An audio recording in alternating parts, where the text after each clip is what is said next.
You actually learn more from your failures and your Hmm. setbacks than actually your successes. You don't fail unless you give up, right? Exactly, exactly.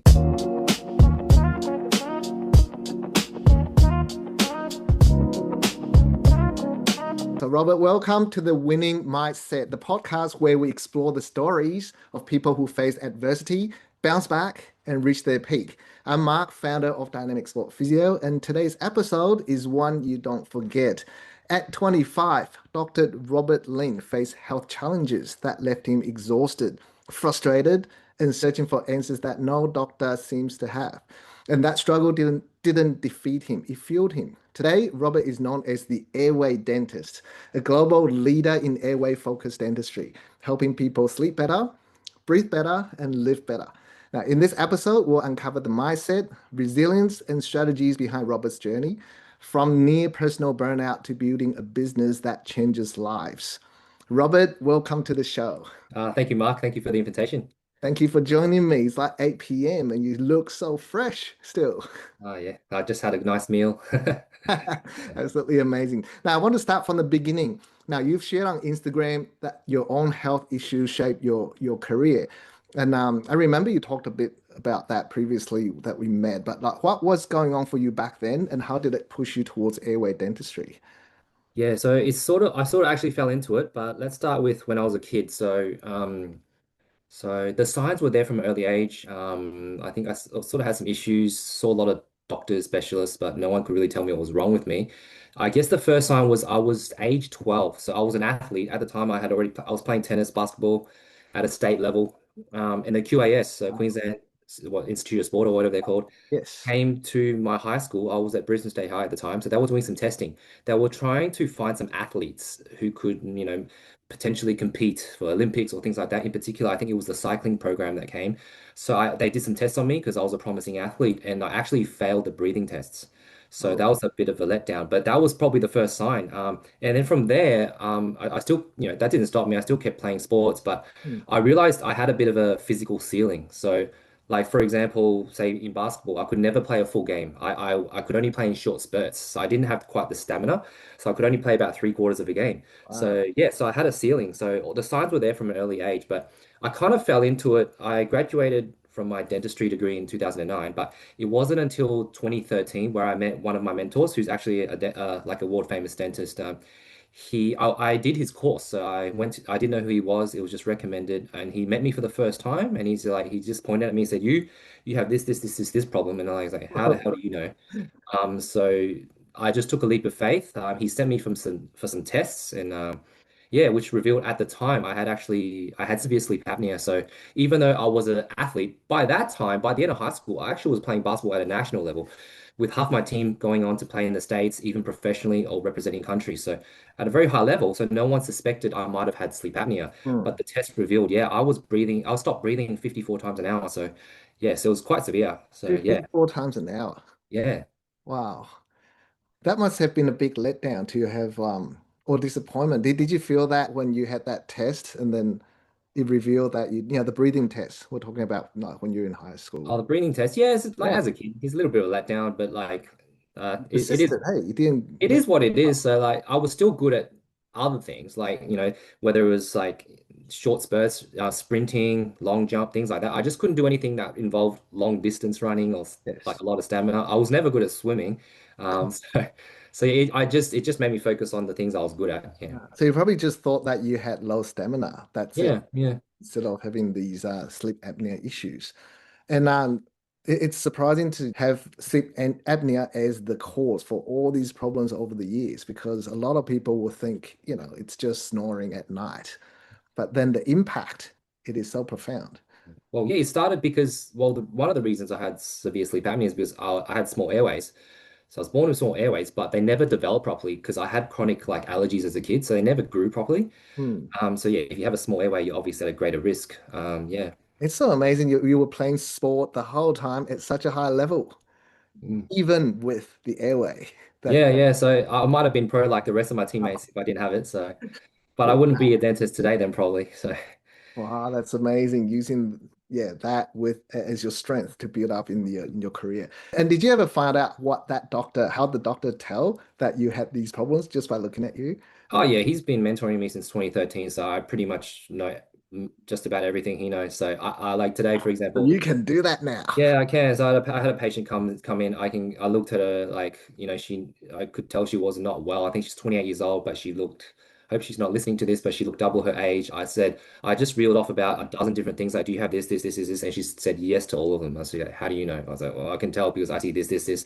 I see it just from the face, the cranial distortions, the things like venous pooling. Yeah, I look at their nose to like just I see it. I look at someone's face and I can figure out. I can suspect what might be going on. Yeah. Absolutely amazing. Now I want to talk about airway dontics. Like you've got the that term in some of your things Yeah. you do, like your unique approach to dentistry. Like how did you realize, because you graduated a dentist, how did you realize that, at which time did you realize that dentistry can do more than just fix teeth? And how could it improve health and performance? Yeah, that was mainly through my 4 year health journey. So at the time, I met my mentor in 2013. I went through 4 years of treatment. So yeah, it took 4 years to fix everything. Ah, so you actually Through, went through this. yeah, I got treated. So at the time, no one in Brisbane could do that. So I actually flew every month to Sydney to get treated. So yeah, it took 4 years of flying every month to get treated. So through that journey, obviously, I got myself treated. Then I learnt along the process. Then I wanted to learn more. So I kept learning. I traveled around the world. I went like couple times a year to the North America and then even to Europe as well. I even went further in my education. I think in 2022, I completed a double master's degree and I did my master research. My thesis was based on sleep apnea and dentofacial orthopedics, airways, orthodontics. So yeah, everything I've done has been leading to this because like I fell into it. I believe everything happens for a reason. So this happened to me and now I slipped through the cracks. So now I'm one of the few doctors that's able to find these problems because literally every day I get new patient consults. People find me online. They might have Wow. heard about me. Some people travel from interstate. Even I even get the odd international patient come in and see me because they're looking for answers. I feel like this really it totally like accelerated since COVID when COVID happened, people were locked down in their homes and they started caring about their health, Googling things on the internet. So I found there's a huge shift since COVID. Everyone become very health conscious. Yeah, so through my own journey, I found that what a dentist is capable of. Like, literally, a dentist is the gatekeeper of the airway. So when we look in a patient's mouth, we're Mm. staring at the oropharyngeal airway. So it tells us a lot about a patient. Yeah. Absolutely amazing. And it's so good that your message is getting out there, but I just feel like so many people still don't know about how the airway the impact of that on their everyday life. Even if they know you do it, like they don't know the extent. A bit like where you started, how you had the breathing test and you failed, but how would someone know it's sleep apnea if there's no doctor like you looking at them, Yeah. right? Yeah, it's So true. Yeah. yeah. So what are some of the A signs? lot of it, unfortunately, is it is our education system in a way because we don't learn this stuff at uni. So I had to fly around the world, pay a lot of money to learn this myself because out of my own, Yes. you can say it's a bit of selfishness because I want to learn about how to fix myself. So, but in a way now I have the ability to help other people, so it's been good. So I'll give you an example. Say, the top jaw, the maxilla, makes up about 80% of the upper airway. So if I have a patient, I expand their top jaw. I'm making their airway bigger. So if they have a bigger airway, they should be able to breathe better and sleep better. Something it's simple but so difficult Mm. to conceptualize, isn't it? Because the airway does lead to a lot of different things, and even just the not just the physical side. I'm just assuming the mental side of things as well, like not having good sleep, the impact of that on the next day, Oh, yeah. on It's key to everything. life. Yeah. I mean, we spend a third of our lives sleeping, right? So Yes. sleep is so important. Good quality sleep starts with good breathing, especially for your brain, central nervous system, hormonal system, immune system, cardiovascular, respiratory, just to name a few. So yeah, if, like a lot of people who don't sleep well get irritable, they can put on weight, they can get brain fog, they can get head, neck, jaw pain from clenching and grinding. There's so many things out there that the sleep affects. Mm, yeah. And that's just the sleep side. And there's the exercise component. Like for athletes, they Yeah, do require that the oxygen or enough airflow to do their exercises. And that does affect even when someone's awake as well. yeah, definitely. If you don't get enough deep sleep, then the muscles and stuff don't have enough time to repair themselves, so you can't perform at your best. Yeah. And the hidden thing that's probably not explored yet, I'm just thinking from a physiotherapy side, is that someone who doesn't get adequate oxygen, just even at a normal level, say just an everyday person, not an athlete, and yeah, if their oxygen intake just slightly lower than everyone else over time, what's the impact of that, right? Oh, it's potentially huge. Like, I'll give you an example. Say if you're, well, say we're awake right now, our oxygen levels ideally should be, use a pulse oximeter, measure your oxygen, should be at 99 or 100%. I would accept as low as 97. If you're a chronic mouth breather, so you're getting less quality air because it's Hmm. air's not going through the nose, your oxygen levels might be between 95, 97%. If you're in a, say for example, in a hospital setting for whatever reason, and your oxygen drops below 90, that's when the alarm bells ring and the nurses, doctors rush in because they think you're having a medical episode. So, but this dropping below 90%, because I see a lot of patients with sleep apnea that initially undetected, when I send them off a sleep test, Happens I a see lot. that happening a lot.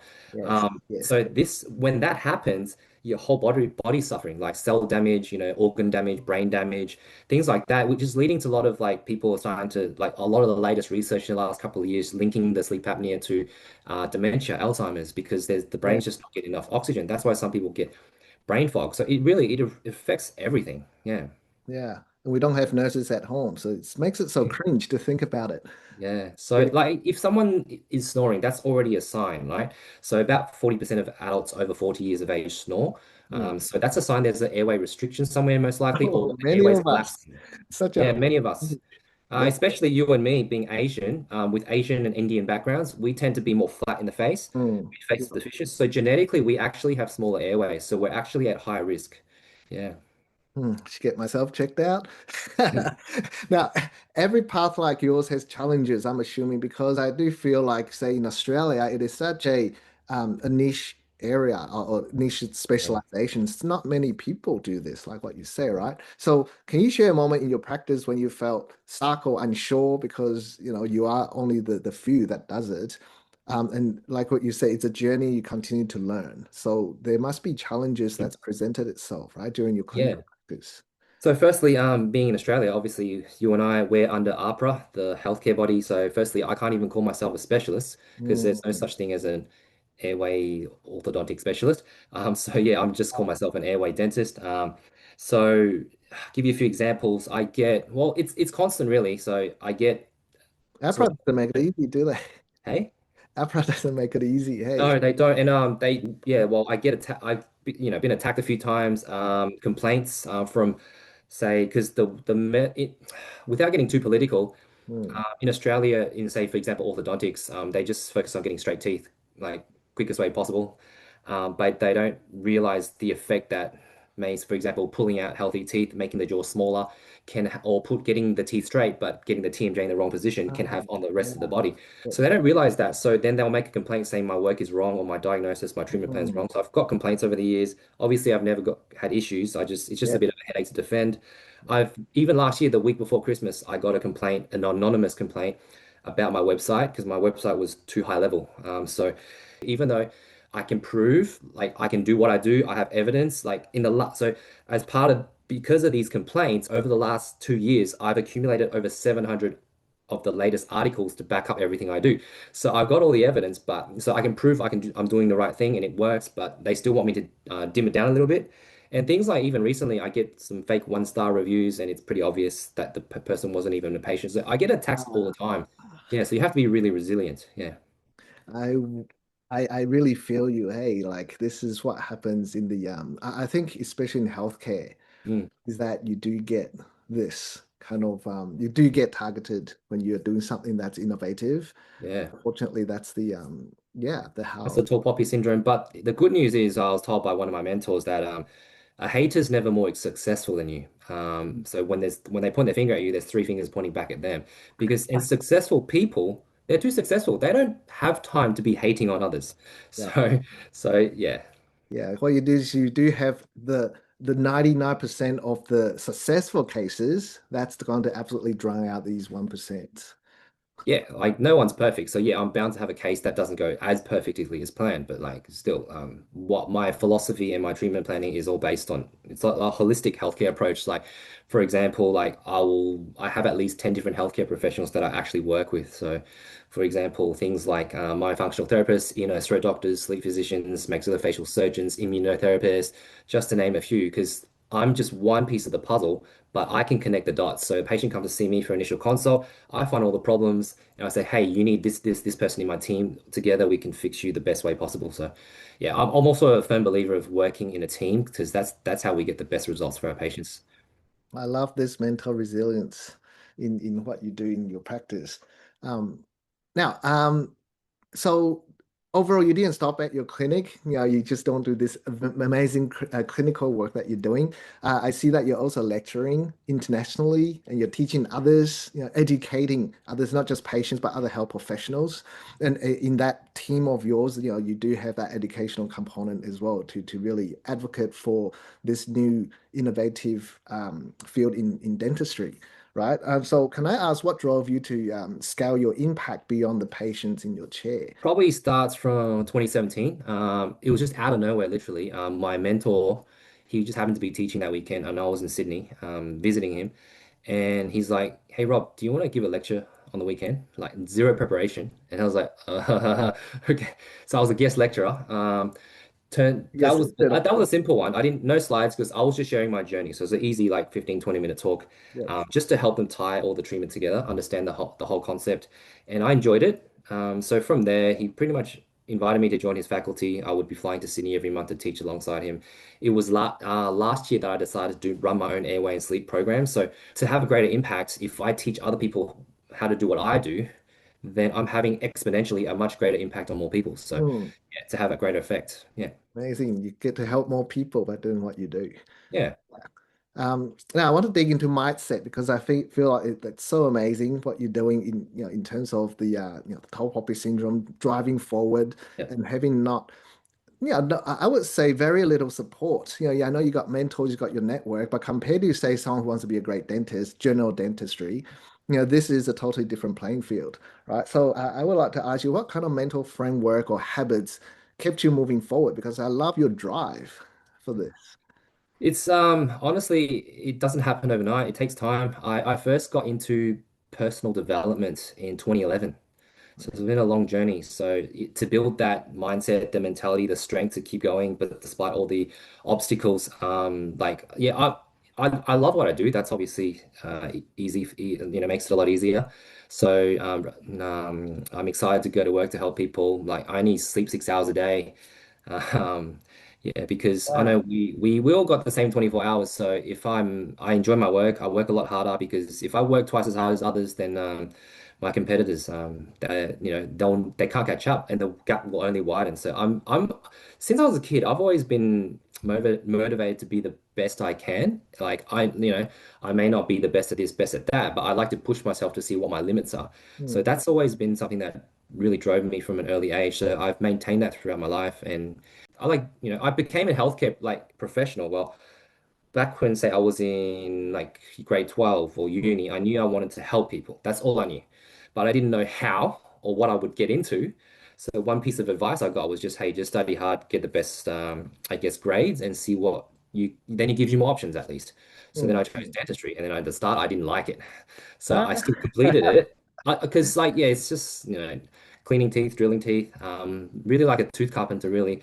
So, but it wasn't until, yeah, I met my mentor and I felt, wow, I was like, I can do this. And like, I can literally change the trajectory of a person's life just by finding problems, finding and fixing the root causes. And then then their life changes forever. So I was like, yeah, so it's amazing.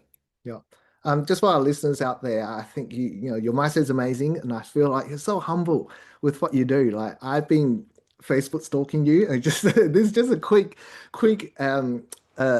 example of what you put on your post. Like this year, I've gone all in. No holidays, only business trips. Morning zooms from 6 to 7 a.m. 46 hours of sleep.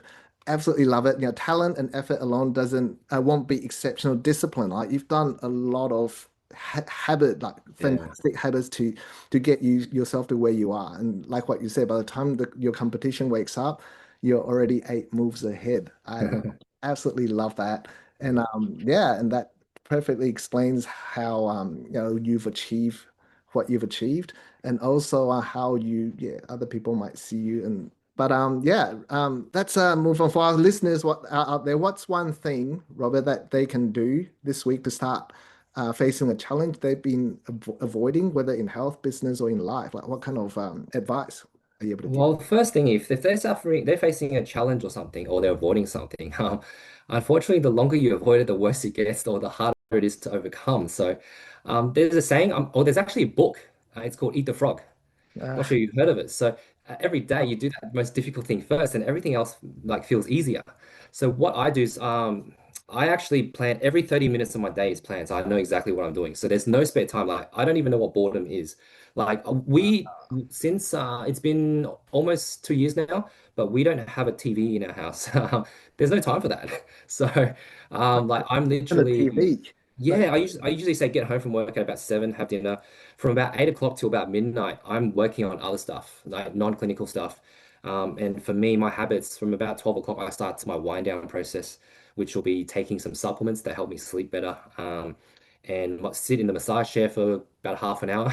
That wow, helps. And that's then that's when I wind down my brain because when you work your brain so hard, it's hard to sleep. So that's when that's when I go on the phone. So I'll spend half an hour on my phone watching videos like basketball or things I enjoy to mm, help me wind down. So have some good healthy routines and consistency is the key. So because say you want to work hard, the effort compounds over time. So you actually learn more from your failures and your mm, setbacks than actually your successes. yeah, So that's really, really important. And it defines who you are.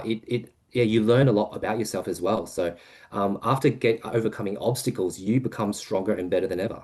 So there's no one that strolls through life to success. Everyone has setbacks. So just everyone remember that, and Yeah, there's light at the end of the tunnel, and you come out the other side a much better person. Yeah, yeah. You don't fail unless you give up, right? exactly, exactly. They are Yeah. not failures. They are just opportunities. Challenges, Yeah. opportunities. Yeah. Yeah. Now, Robert, thank you for being so candid with all your what you've achieved and what the struggles, the doubts, and the triumphs. Your story reminds us that real success comes from facing adversities head on, and you've absolutely demonstrated that. To our listeners, the takeaway is simple. Your setbacks are not the end. They are the launch pad.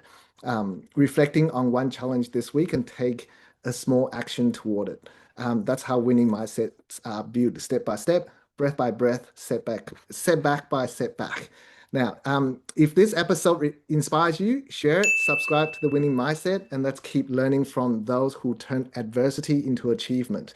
I'm Mark, and this has been the winning mindset. Keep breathing, keep recovering, and keep winning.